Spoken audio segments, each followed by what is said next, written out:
Boleh tak buat sujud sahwi juga kalau kita terlupa rakaat atau baca Fatihah dalam solat sunat. Kalau kita terlupa rakaat, boleh tak baca sujud sahwi? Dengar baik-baik. Kalau rakaat, tak boleh sujud sahwi saja, kena tambah rakaat biar cukup. Contohnya kita salah semayang lohor serakaat je. Kita semayang serakaat, kita duduk tayat akhir dah. Padahal semayang lohor. Dah serabut perut, minyak tak turun. Faham? Tadi mari serabut, faham? Jadi semayang 4 rakaat jadi faham lagi? Contoh, tengah-tengah tayat akhir teringatlah, buat apa aku semayang serakaat kan 4 rakaat lohor, faham? Tak apa sujud sahwi. Tak sah.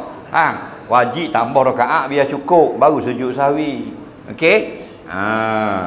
Ada benda yang tak payah tambah. Kalau teringat tinggal, iaitu benda yang sunat.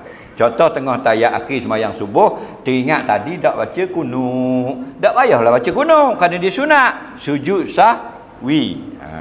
Soalan seterusnya,